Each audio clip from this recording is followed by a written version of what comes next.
Hey everybody, it's new to being a Otaku, and welcome to the 6th episode of Otaku Talk.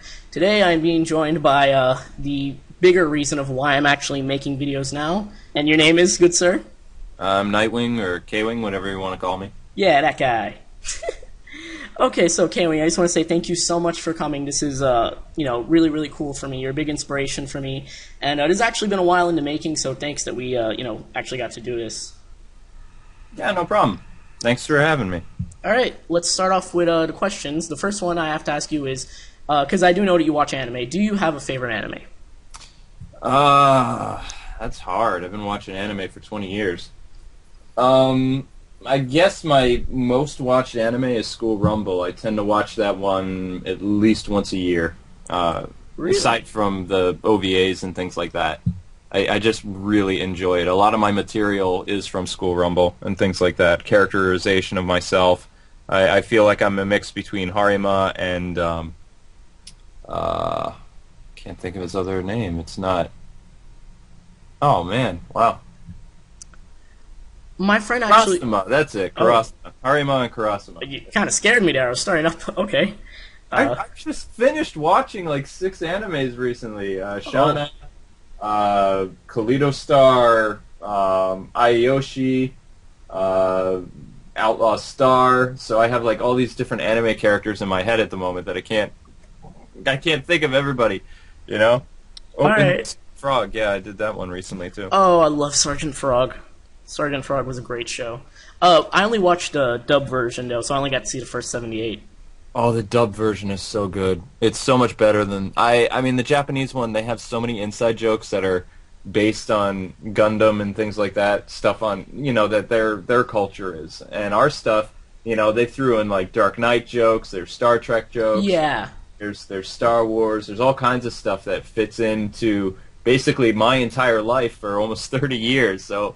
I love that show. I wish Funimation would finish at least dubbing until the first series ends. They don't have to do the second series.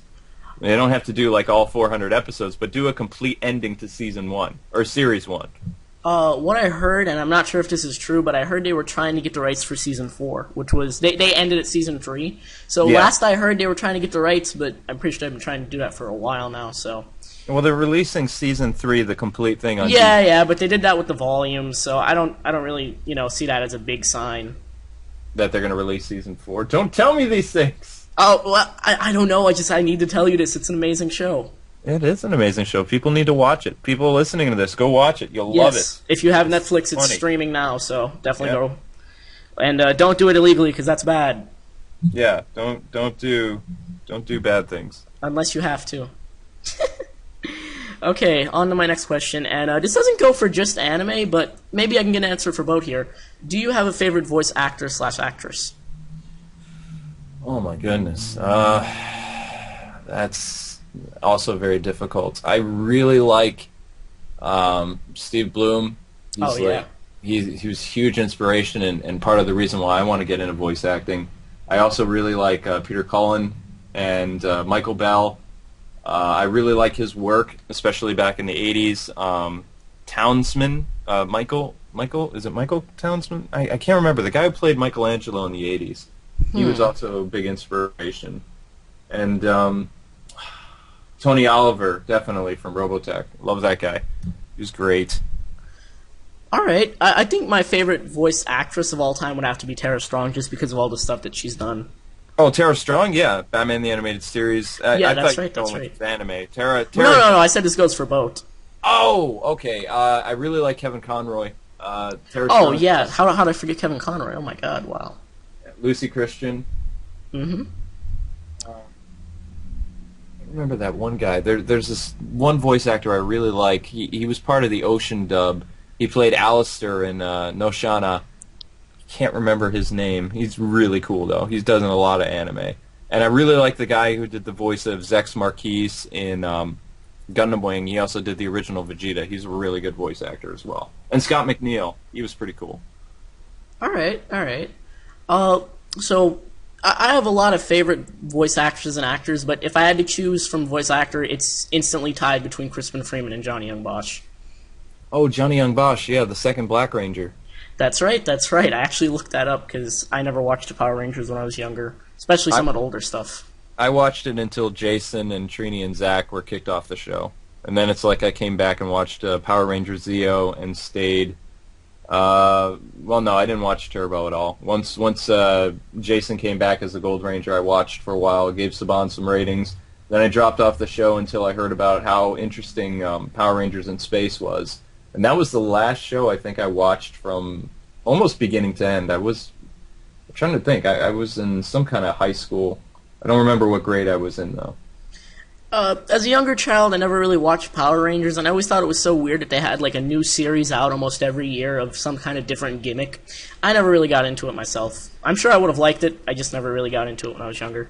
That's because they were based on the Sentai Rangers in Japan. They just redub it, essentially, and added... well, Saban did some different things. It's actually funny. I work with a company that's part of Saban Brands now, but I can't really talk about it. It's one of the companies I freelance for. So a lot of Power Rangers stuff I'm going to be involved with, like without a choice, really. So I'm actually looking forward to doing more Power Rangers stuff because it was a big part of my I guess you would say junior high years. All right. So on to my next question. Now you said you just got done watching 6 animes, or around that. Are there any animes now that you're currently watching that you're really into? I'm really big into romantic comedies and kind of not necessarily the harem aspect or the fan. I don't like harems or fan service. Yeah. I just kind of roll my eyes at it, but I really did enjoy. A couple years ago, Girls Bravo was really fun. I like the fact that there's a lot of comedic elements to it. There's a lot of parody animes. I wish I know why they put the fan service in. It's so that they can sell them and things like that. But it just seems like filler.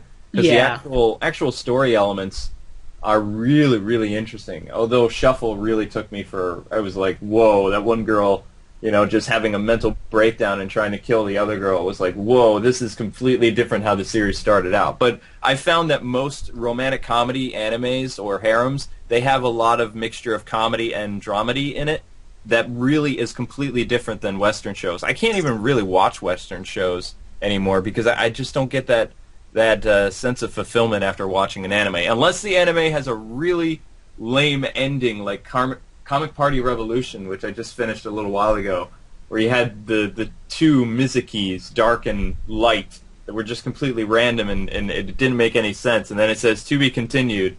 And it was like, it's not continued because it came out in 2005. So it's like, what do you do from here on? And Magicano was another anime that did that, where there's not a clear ending. I don't like that. So, do you know what really, really sucked? Panty and Stalking. That was just dubbed by Funimation recently. At the ending of the last episode, I'm not going to spoil it, something crazy happens, and it says to be continued in Season 2. But that anime was made like 2 years ago, and there's never been any word on it since then. Well, the thing is, you have to remember, I'm not going to get Panty and Stalking the dub. I'm sorry, Funimation, but I don't like the excessive swearing because in Japan they don't really have, that was bad. Yeah. They don't in Japan they don't really have cuss words. They have insult words, but they don't have profanity to the extent we have. And my problem with anime is they're using the F word way too much, and it's like they're not being as creative with the scripts as they used to be. I really enjoy a lot of the animes from like 1999 to 2007 and even 2008 because not necessarily just because the language was clean, but because they were very creative with the scripts and they didn't have to rely on overemphasis for comedic reasons with the swearing. So the fact that anime is doing that now with like stuff like Dead Man Wonderland and all this other stuff, I've completely lost interest with a lot of dubs for certain animes because they're just not as good as the original because they didn't have that kind of stuff in it to sell it.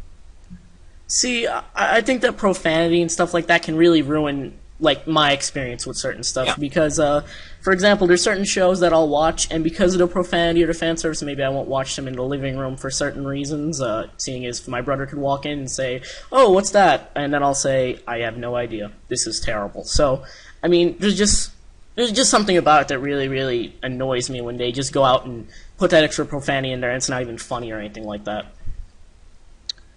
So, it's just I just see it as filler because it's like they're really good episodes. They don't have it. I just wish that us as a culture would go back to being more creative with how we speak. It just seems like we're getting dumber and dumber as a society, you know? Especially the last decade. And the start of this decade. My generation. Yeah, no offense, sorry. Yeah, I understand my generation is not the smartest or the best, what's the word, more of a culture. We're kind of getting dumber and stuff. Yeah. Well, TV will do that to you. Yeah, that's why I don't watch TV. I watch anime.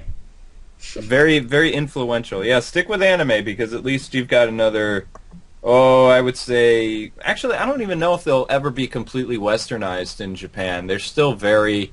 their culture is completely different from ours. They're very big on family. Yeah. They're very big on, school not being conditioning centers, just places you go to actually learn things and get a career, things like that. Also how to cook and clean and, exercise, take care of yourself. All the stuff that we take for granted in the U.S., So I don't see anime being completely... Western culture bound, unless it's dubbed by 4Kids or somebody else. Well, see, I mean, there are certain TV shows that I'll actually watch, but when it comes down to it, I think there's maybe 5 shows or actual, cartoons in America that I actually wind up watching. Yeah, the only shows I ended up watching in the West in the last decade, I was a big fan of Chuck on NBC. That's right. I really loved that show. I was so sad to see it go. My wife and I are avid fans of Phineas and Ferb. Ah, good show. Yeah, a very, very great show. I like that they have bowling for soup during their theme song. I must have soup weird. Yeah, it's amazing. But every episode is completely unique, and it reminds me why I love cartoons in the first place, because it's like not only a parody of a lot of cartoons and things from the 80s and 90s, and even, before that, the writing and the music and everything about the show, it's like every episode you watch is completely different than the last, yet at the same time it maintains that charm that makes it so enjoyable to watch for people of all ages. It's just, it's a wonderful show. And then for the more adult-oriented shows, I like Young Justice. I haven't gotten a chance to see the new Teenage Mutant Ninja Turtles. Little hesitant because of what Nickelodeon did to Voltron. Just not all that into it. Transformers Prime was okay. G.I. Joe Renegades, I believe it was really interesting. And My Little Pony Friendship and that's something for later. We'll save that topic. That's actually something I have lined up. So okay, keep your information for that later. We'll talk about that in a little bit. Okay, kind of moving on to our next question now. What's your opinion on subs versus dubs? Subs versus dubs. Originally, I didn't really like subs. I felt that I just couldn't get into, especially sometimes when you have overlapping subs, like on the top and the bottom. Yeah. It's hard for me to pay attention. There are some animes that are really well done with subs, and there are other ones that I feel that the voice actors, while not necessarily at the same level as the Japanese voice actors, because voice acting in Japan is a completely different thing than here in the US and Canada, where their voice actors are more like star power. Like, these are really, big actors who are coming off the stage and things like that, but they're at another level than the live action actors. They're just treated better than the voice actors in our own country. But I've really enjoyed a lot of the dubs. Ocean Dub was, for the most part, I really enjoyed a lot of their stuff. There are certain cast members who do a really good job with Funimation. I'm a little nervous about Shauna Season 2 since it's an all-new cast. I'm very... I watched it in sub recently just so I could see, okay, this is what it was like in Japan. I know the original Ocean Dub aren't a part of the new season, so I'm very scared, I guess. I've seen stuff from Funimation, like little trailers and snippets of the show, and I don't like some of the new voices of the characters that I grew to like, and Amber especially is not thrilled with some of the voices, but Shauna is okay.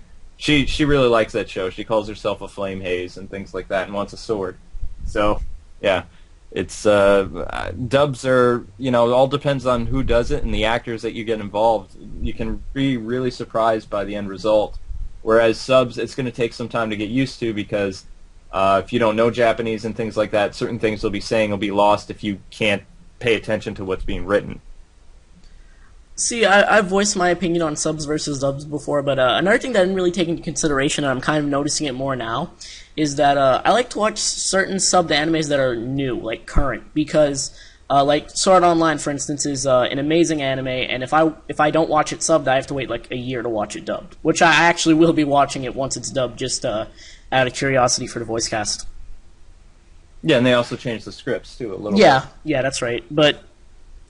See, like, I take it as, I mean, for each show, there's, always a sub and a dub, and it doesn't really, I guess, if I watched a dub over the sub, change my experience. It's just sometimes I'd rather enjoy hearing inside my own language for the fact of not reading. Or if it's a current series, then, I have no other choice but to watch it subbed. I did watch Naruto Shippuden, or Shippuden, or whatever, in subs for however it's said. I know it's not Naruto, though. I really get... Ugh. Whatever, we're from America, okay? Yeah.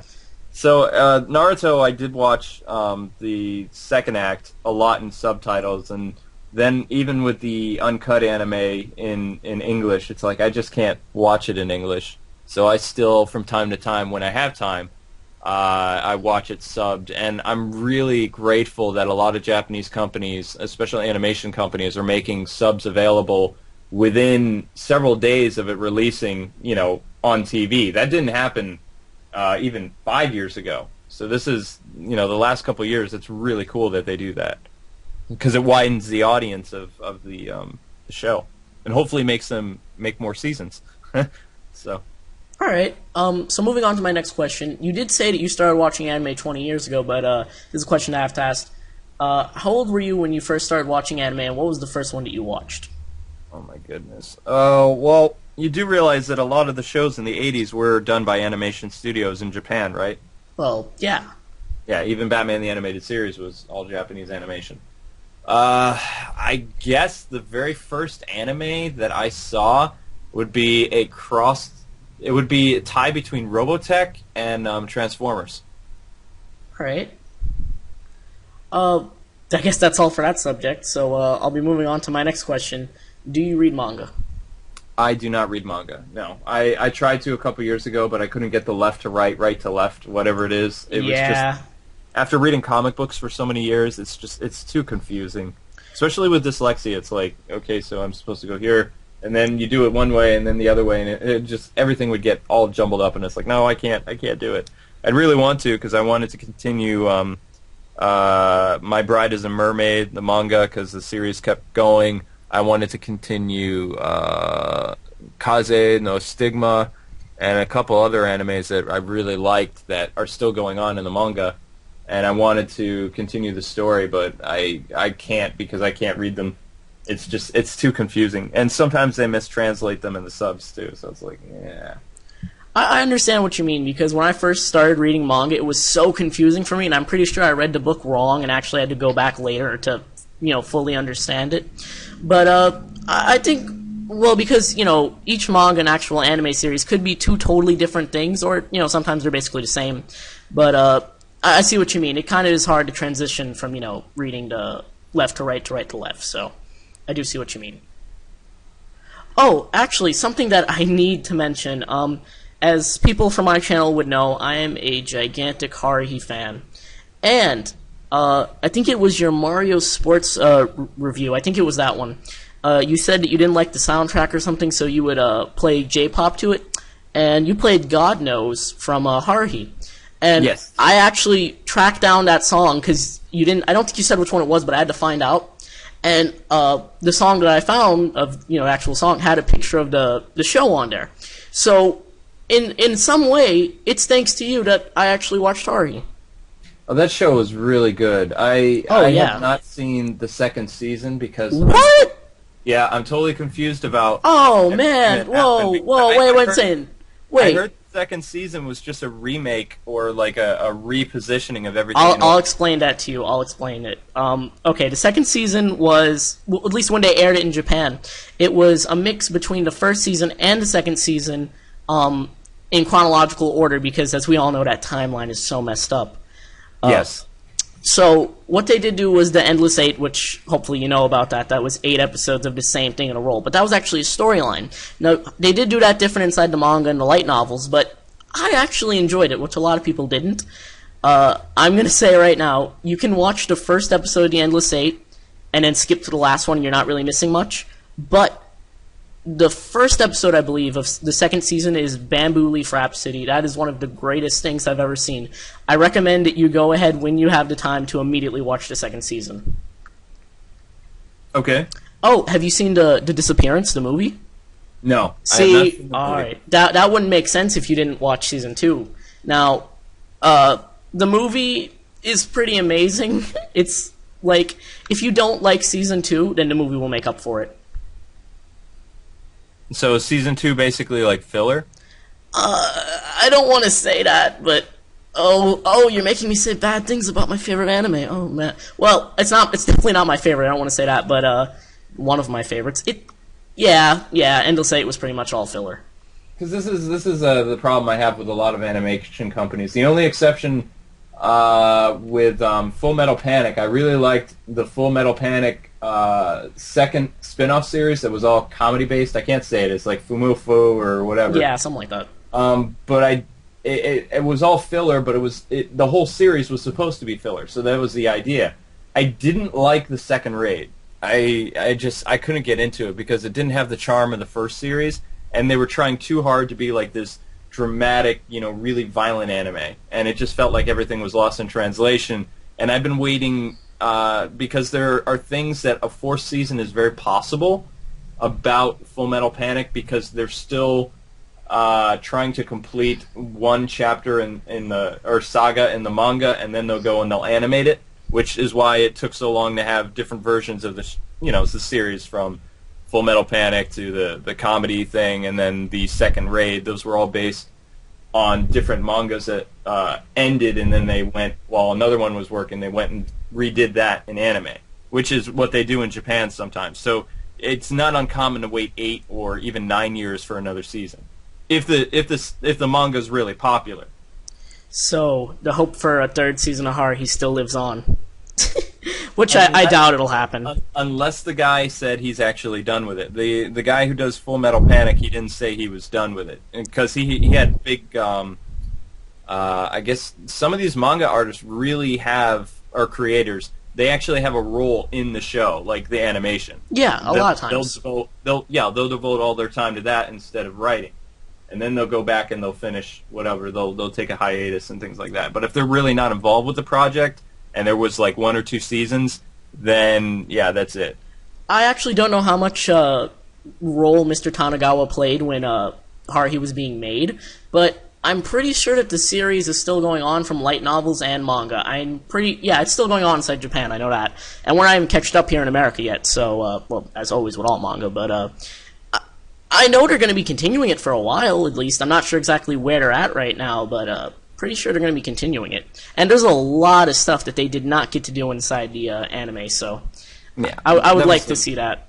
That was a very popular anime. I can still do the I think it's the opening or the ending dance. It was fun. Hey Yukiya, oh, that's my 100 subscriber thing was that I need to do that, and I was waiting on possibly getting a Kion cosplay to do it, which I'm still in the process of maybe doing that. I will do the dance, but don't know when that's actually going to happen. Definitely not soon. Maybe if I get like 80,000 subs, I'll do like one of my favorite anime opening dances or something. just to be completely random. Okay, great idea here. We get me, you, Giguk, and Yokorama, and we reenact the Lucky Star opening. Oh no, I am not wearing a skirt. I'll tell you that much. Oh, oh god, I would never ever do that, but that would be hilarious. Even though I'm pretty sure Giguk doesn't like Lucky Star. Lucky Star is a acquired taste. I don't know. I watched it and I was just kind of like, it's all right. See, it takes a while for me to really get into it, because I remember that was like one of the first animes I watched, and my friend told me to watch it. And the first 5 minutes of the show is 3 girls talking about how they eat food. I was like, what is this? Well, it's a slice of life. Yeah, comic. It's a slice of life. I really like those. A lot of Western people, when you come into anime, they're not accustomed to the Japanese lifestyle. That is just very simple and very, but also really great for storytelling because you can branch out all these different things. Yeah.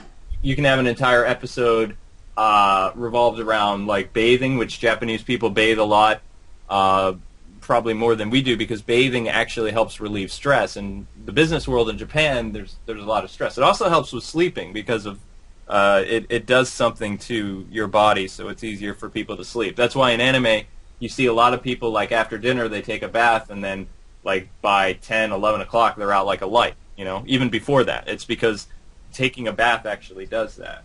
All right, no, just saying, I'm not saying anything bad about Lucky Star. I really did enjoy that show, but certain things kind of did tick me off, like taking 5 minutes to talk about food. I always thought that was funny though. My wife couldn't get into Lucky Star. She was like, this is when she was first starting anime. That's not a good anime to introduce people to. It was for me. It was for me. I'll say that.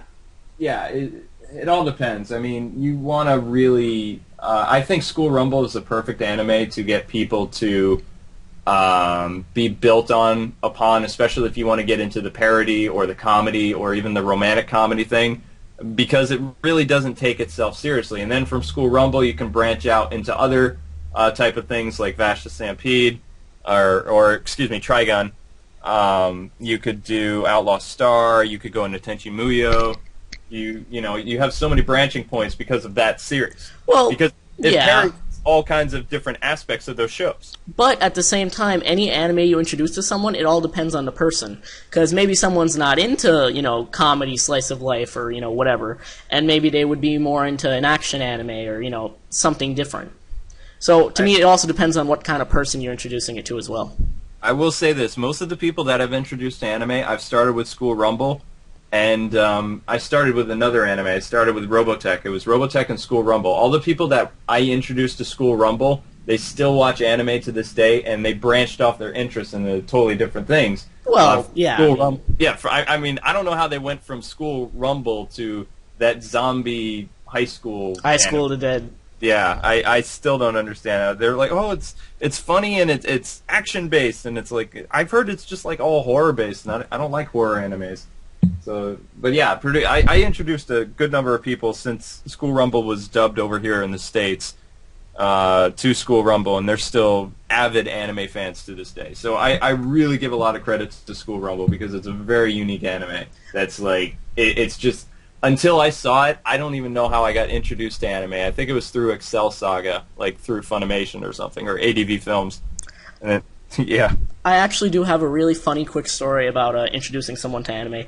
A really good friend of mine who actually I haven't talked to in a while, I tried to get him into anime, and I told him, hey, watch Lucky Star, because I think he would really enjoy it. But see, the problem was I didn't tell him, you need to watch this dubbed, and by some weird coincidence, he found a unsubbed Japanese version.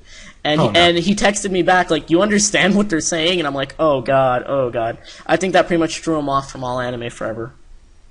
Yeah, that'll do it. You have to tell them to see it dubbed. But anime didn't used to be as expensive. It's pretty expensive these days. I think Funimation, they get a good dose of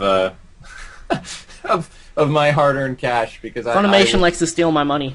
Yeah, they really do. They take my money more than Nintendo does because their stuff is more expensive. So each month I'll buy and in my downtime I'll probably get 6 or 7 animes from either Right Stuff or Funimation, and it's all based on the genre that I like. It has to be all part of that, comedy, action, a little bit of dramedy. I tried Clanand, I think it was. That was a good one. That was good.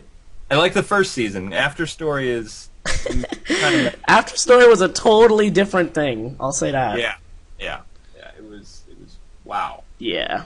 So that was one purchase I was thinking about actually. I was thinking of calling them up, be like, can I return this for this anime? Don't ever return Clan. That's a good buy.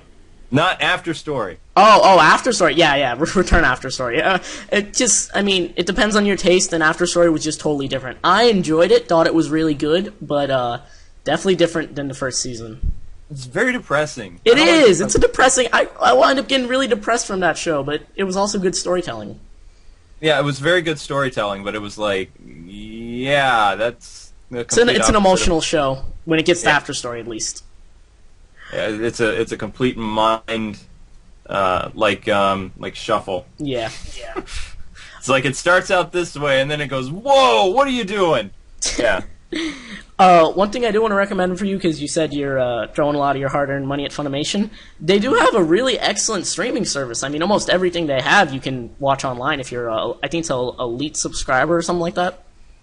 You can do that. I mean, I know they have a lot of, AAA titles up there. Yeah, I actually, I think I have most of their stuff. I'm waiting for season 2 of Shana, which comes out in December. Then they got the Tenchi Muyo thing. I was really upset about them though, because they were parading around. I hate to do this to Funny, but they said we have, and they did this on Toonami too. They said you can see the entire thing of Tenchi Muyo, and it's like it's just the last 7 episodes.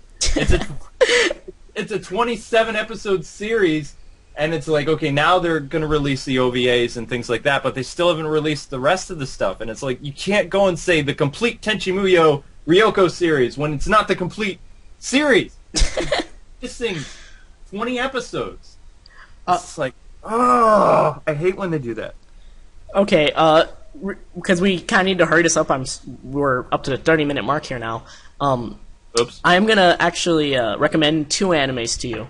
Okami-san, which I thought was great. Okami-san, Her 7 Companions. I think you'll really enjoy that. I did not like the ending to that. Yeah, the ending was kind of, ugh. Like, yeah. Wait. You were supposed to end this like an episode ago. What are you doing here? But, okay, well, apparently you watched it. Yeah, the ending was a little frustrating, but the rest of the show was really funny. I liked it. The show was great, but it's like it'll never be concluded. Yeah, it's like it's done. What? Yeah, I think that was a little weird. But the ratings weren't good enough in Japan for the show, and it's gone. And it's like that's why I don't like when I try to avoid 13 episode series as best I can, unless it has a clear, precise ending, because then it leaves it open, and it's like the world's just going how it is, and there's no are they together? Aren't they together? It's like, I hate that. Yeah, the ending did get me very frustrated, but at the same time, there's days where I just get depressed and go, I wish there was a second season. I literally think about that for Okami-san. Because it was I did get depressed, and you know what I had to do? I had to rewatch, which I don't do often. I rewatched the entire thing of My Bride is a Mermaid after I watched Okami-san, because it was like, okay, this was really cool, but it's like, I just feel depressed. Yeah, because you're like, I want more. So I went and I rewatched My Bride is a Mermaid during, my sick time when my voice was gone. And I had a hard time not laughing out loud when I was like, Oh, man, I'm sorry. Great, but I loved it. I was crying. I was laughing so hard.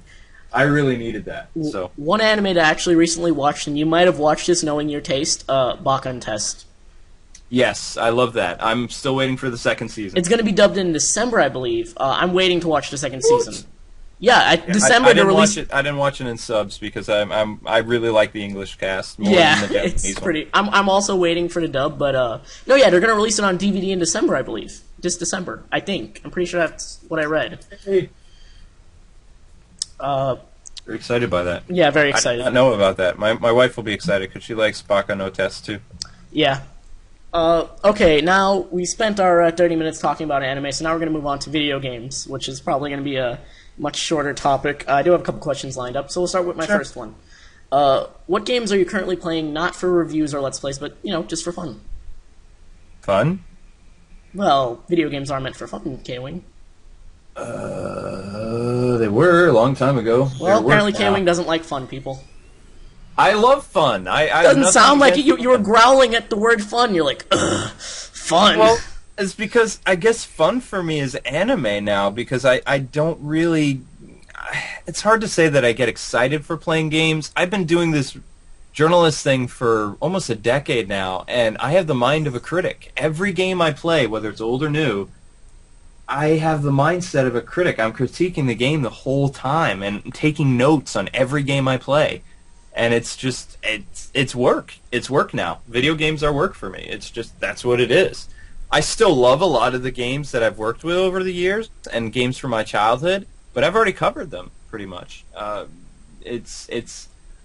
it's a completely different world for me now. That's the only thing that I would tell people to be hesitant. If you're going to become a journalist, especially like a really good journalist, you have to be really careful how much time you devote to your work, because eventually video games are just going to become a job.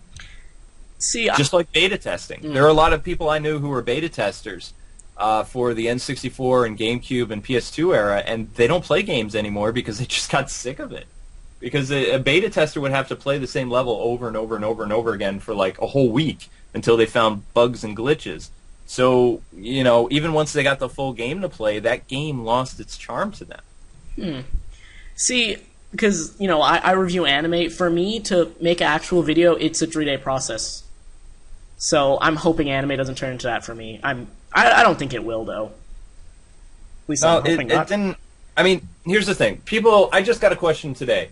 A lot of people are like, no offense, but we don't really like your 3DS stuff. How many 3DS reviews are you going to be doing? How dare they say that? I watched all those videos today and enjoyed them. I'm going to be doing a lot of 3DS reviews because the way that I'm able to do the 3DS reviews now with the equipment I have, and also my format and my style for the script writing, I can technically do a 3DS review in about 1 day in a 24-hour period. That's counting the script writing, that's counting the voiceover, the gameplay, the editing. The only reason it takes a 24-hour process is because rendering 3DS footage takes about 6 to 7 hours. Oh. Yeah. Well, I'm going to say this. I've been really liking your 3DS stuff that you've been doing, so I say, you know something, keep doing your 3DS reviews until people get really sick of it. But I'm going to say do it because I've been enjoying them, and if you like doing them, man, do them. Well, I'm going to be doing DS stuff, too. I got Contra 4 lined up. I got the Batman Brave and the Bold, Turtles Arcade game, right. Ninja Town, Monster Tale, even a Pokemon game. I'm not going to say which it is because I don't really know Pokemon. So. All right. Moving on to my next question here. Do you have a favorite game from the past 10 years of gaming? Past 10 years? Yeah, well, past decade. Well, in 2011, that would have been easy. It'd be like, Rogue Squadron, Rogue Leader. It's an amazing game, but it's like, it's already past a decade now. So, no. I don't mean from 2010 up. I mean from the last 10 years is what I mean. Yeah, it's over. That would have been 11 years. So. Okay. Mine is brain fart. Let's see. That's really difficult because I probably do about 300 games a year, and then out of that 300, I might review 90 to 100. So I play a lot of games, especially new games. So I guess the one that probably spoke the most volume to me, at least in the last 6 or 7 years, would be Skyward Sword. That was very interesting. All right. I really enjoyed that. That was one of the only times I can think of where I was actually having fun at my job. Like, I just, we went a little nuts in the Let's Play that we attempted where we were doing very bad anime voiceovers. Oh, that was hilarious. Yeah, we want to bring it back. It's just the series is so long, and it's Skyward Sword's a long game. It's a very long game, and there's a lot of backtracking involved. The only way I could see it happening, bringing that series back, would be if I edited out a lot of the backtracking, because I can't stomach to play it and do commentary. Since I already went through and I beat the game, and we were originally doing the Let's Play was before the review happened. In fact, we even commented about some of the things we were doing in the Let's Play that had already transpired once we released it. So, I mean, we were talking about stuff that was happening in the fall when we released the series, I think in the spring or at the end of January or February. I don't remember. So it was a lot of dated stuff and first impression based. And since Amber and I already sat through and played the game, there were a lot of aspects that were very boring that it's going to be very hard to commentate and stay in character and all this other crazy stuff. I mean, I suppose we could talk about cracks in the walls or whatever, but getting her to go back and do that game is very difficult because it's very long and it's very hard to be excited about going back and revisiting areas again and again and again. It's almost, it would be like doing a Let's Play of Castlevania Symphony of the Night, basically. How do you keep that interesting? All right. I think that pretty much does it for all the gaming questions because you voiced your opinion. So I guess what was that? Cool. Okay, all right. Uh, going into sort of the ending here, but one big question I have for you. Take me through the process of how you make a review. What do you do first? What do you do at the last? How does it go? How do I do this stuff? Well, the very first thing is you play the game. Well, duh. Yeah, you play the game. I take notes. I do a outline, basically an outline. I'll be playing the game, and I'll be talking to my wife about, I don't like this, and she'll go and she'll pen something down on the laptop, and she'll probably write dozens of things that don't make it into the review anyway. Oh, yeah, that always happens. You always write stuff that you don't actually put in, but it just seems like a good idea at the time, and then when you're actually at the mic or in front of a camera, you go, oh, that's awful. Yeah, well, let's take Mighty Switch Force as a good example. That review took about a weekend, basically, because I played the game, and I was talking to Amber, did my outline, and then I wrote the script, and the next day, which was Sunday, looked at the script, hated it, rewrote the script, made sure to be... I guess I added some jokes into it, or just some one-liners that most people didn't get, like the Batman Animated Series reference from the What is Reality episode. Baxter's Box Puzzle in 37 Seconds is what Robin said to Batman when he was trying to solve the puzzle in Commissioner Gordon's office or something. So, I mean, a lot of people didn't really get that. Some people did. I was very excited. But most of my stuff when I'm doing the script writing is all based on what I'm thinking at the moment, especially if sometimes I'll throw in anime jokes, sometimes I'll throw in pop culture references from the 80s, 90s, things like that. There's always a reference. Every one of my vids has a reference. It has to. That's one of my running gags that I do. So after that, then goes the gameplay, and for the 3DS, it's hooking up the 3DS equipment, having the system get very, very hot, and having to take breaks every once in a while and recharge it because the battery isn't that great in it. Then the rendering process for making the clips available, which takes several hours. And then finally the editing process, which can take up to a day, depends on how creative I am for that day. I've been really creative of late. That's why I've been able to do, I think I've done 6 reviews in less than a week, or in a week, I think, something like that, 4 or 5. And I know I have 2 more that I'm still working on. So I was very energized by all the anime I was doing, so I felt really happy. I was able to write out some of these scripts in less than a day. I wrote Mutant Muds, Fractured Soul, Mighty Switch Force, Johnny, Street Fighter Anniversary Collection, Kirby Collection. I wrote all that stuff in about 2 days because I had so much, which doesn't normally happen. Yeah. Retro Mondays has been a very big writer's block for me of late. I've been trying to work with people like Guru Larry, the Completionist, Happy Console Gamer, and some of these things rely on when those people are available, so that's why the show's been on hiatus for a while. I had to scrap the video that was before it, the Batman Chaos in Gotham, because the footage got all corrupted, and I don't have time to go and replay that game because it's actually pretty difficult.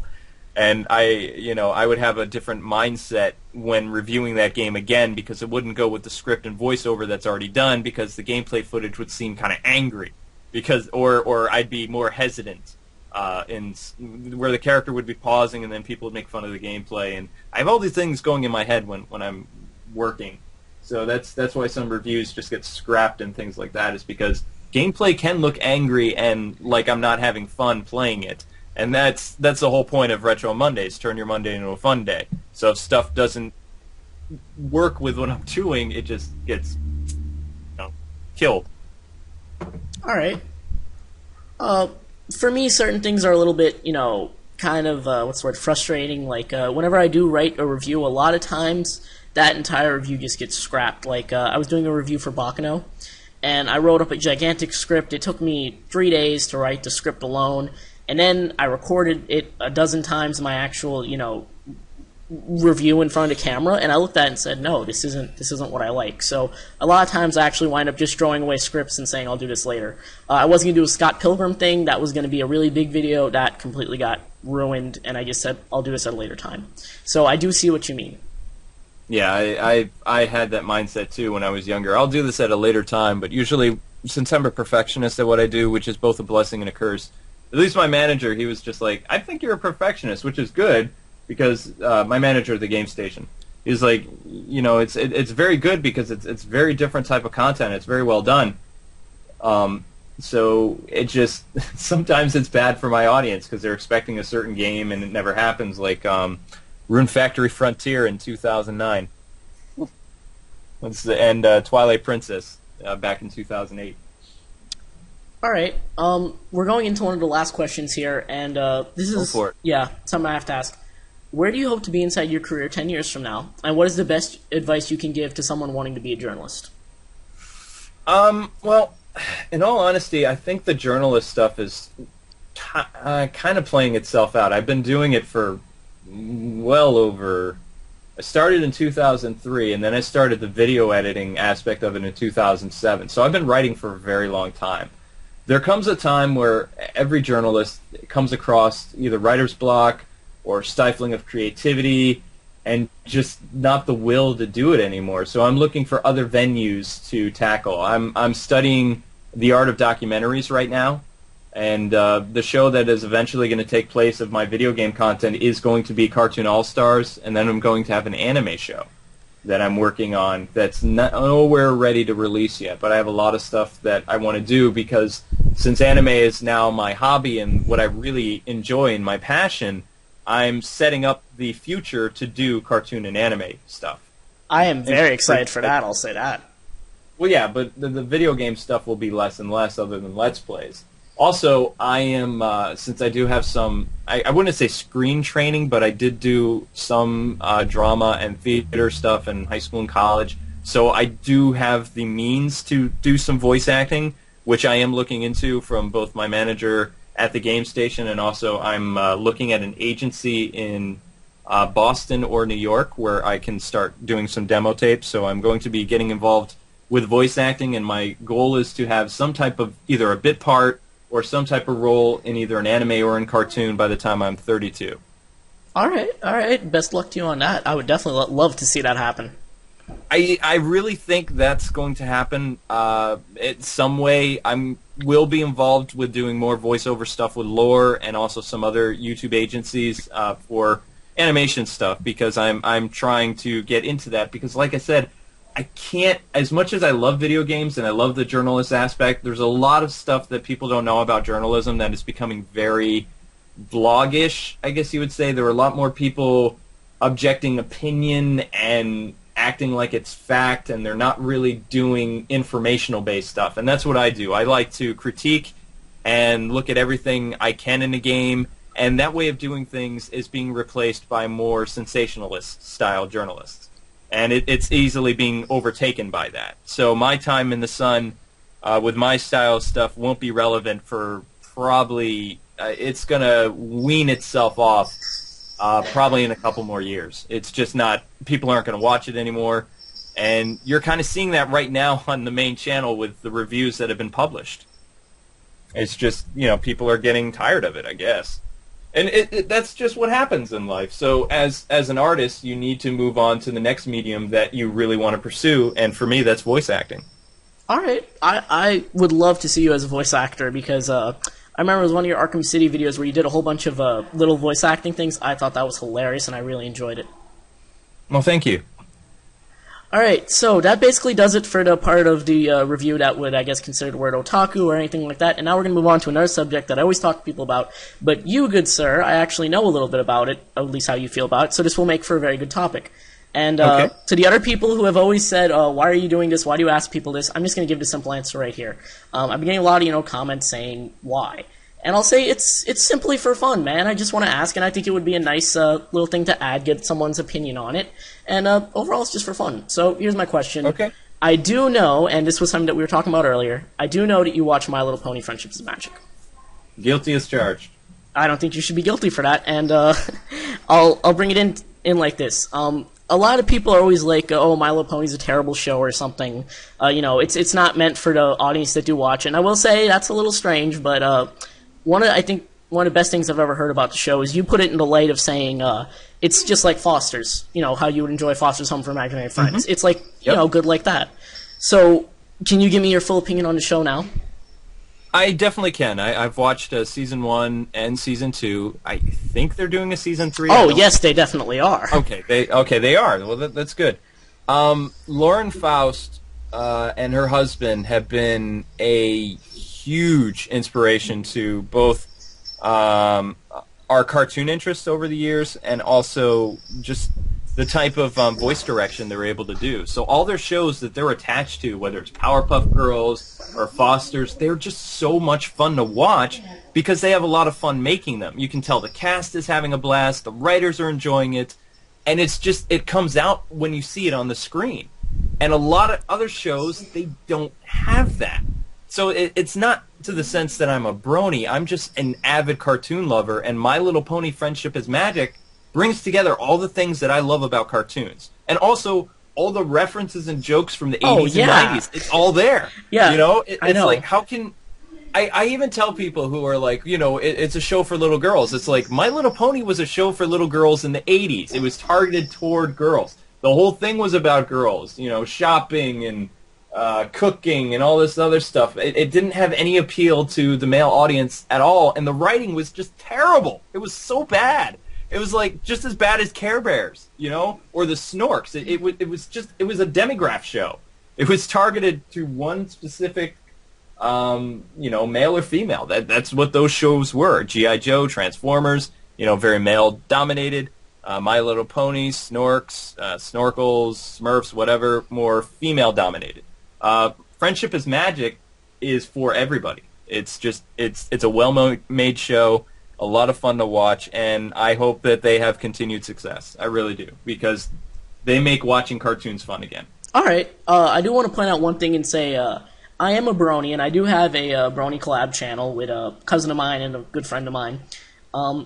Now, I do think that certain things about the fandom are a little wrong. Not going to get into a big discussion about that. That's a topic for a later time.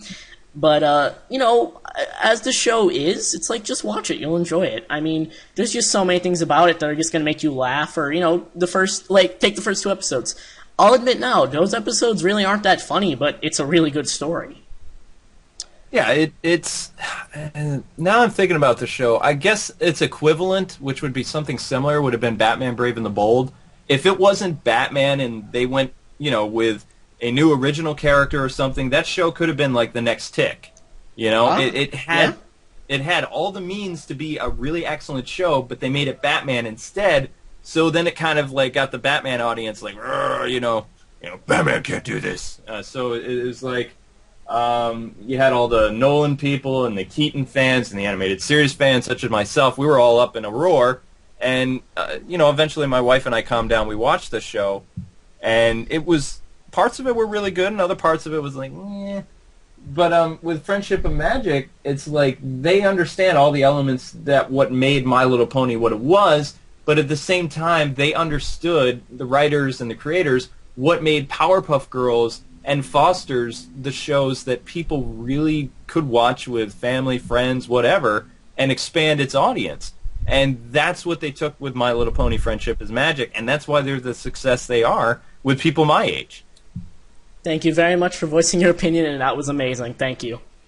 No problem. Okay, now another question. Since you do watch the show, and you said you've watched both seasons, I have to ask you, out of the main 6, I'm sure you know what that is, who is your favorite pony? That's difficult. The answer I love to hear. I really did like Twilight Sparkle because she is my birth color, purple. So I mean, that's like my color. That's what I put in vids and I put in avatars. I've noticed that. All kinds of stuff. It's because I'm very proud of when I was born. I think it's a cool color. I've run with it. So, and I really love Tara Strong. She's voiced a lot of characters that I've really enjoyed over the years, from Batgirl, Harley Quinn. She did... It wasn't Tommy Pickles, but she did do... Dill. She was the baby. Okay, she was Dill Pickles. The baby of the babies. She was Buttercup. Or not Buttercup. Bubbles. She was Bubbles. She was Bubbles, and she was Timmy Turner. Yep, there you go. So I really follow her career. I really like her as a character, but at the same time, Rarity is a very fun character, and she's voiced by the character who played Sprite in the Legend of Zelda cartoon. Oh, I did not know that. Tabitha St. Germain. Yeah, she was the voice of Sprite. And while I hated her in that, I loved that series. I thought it was a lot of fun. And so I kind of like started to like Rarity's character a little bit more because of the voice actor. Rainbow Dash is cool, but I just can't get behind Rainbow Dash. And Pinkie Pie is just too insane for my taste. You can't have enough insanity. Yeah, Applejack is a little bit too tomboyish. Fluttershy is a really fun character, though, because they've nailed Amber to the T. They really have. So, oh, that's so right, though. It is, because one minute Amber's really happy, she's sweet. When she meets people, she's very shy and quiet and, you know, kind of goes into her shell. And then when she meets you, it's like, oh, you know, hi, how are you? And, you know, really hyper. And then when she gets really angry, it's like, that's when Spear Amber comes, you know. So that's Fluttershy. Amber is Fluttershy, and that's the character that she really relates to, along with Rainbow Dash. You know, it's very hard. I really like Tara Strong. I like Rarity. So I don't think I have a funny pony or favorite pony. I just really... They're all funny ponies. I like the ensemble. Yeah. Just like it's very hard for me to choose a favorite character in Batman the Animated Series, because the ensemble makes it so hard because these characters come to life. And it's like, you can't have one character exist in that world without the others. It wouldn't work. So it's like, you know, it's too difficult to choose. I'm sorry. That you don't have to be sorry. That's actually what I like to hear. Someone having a hard time with that and then not being a brony. I can't do it. I can't. It would be like saying I really like Batman, but at the same time Nightwing is cool. But Robin also works, and Commissioner Gordon, Bullock. You know, it's too difficult. For me, I think it's Pinkie Pie because I can relate to her. Okay, Pinkie Pie. She's a fun character. I say I can relate to her because of the reason that she's super hyper and she likes to go out and do crazy things, and she's always prepared for stuff that has no reason to be prepared for, like ball emergencies. Yeah, she definitely is. All right, so I guess that's all we can say about My Little Pony. I did enjoy that. Thank you so much for giving your say so on that. No problem. Okay, this has been a very, very fun interview. This is the longest one I've ever done. Sorry. No, don't be sorry, because this was awesome. Thank you so much, man. This was really, really good. We did answer all my questions. We got everything out of the way. So, just once again, thank you so much. If you ever want to come on again, don't even hesitate. This was just, really good. Thank you so much. And thank you to all the people watching out there. So, this has been New to Being an Otaku, along with... K-Wing. Yep. So, that's all for now. So, Otaku out.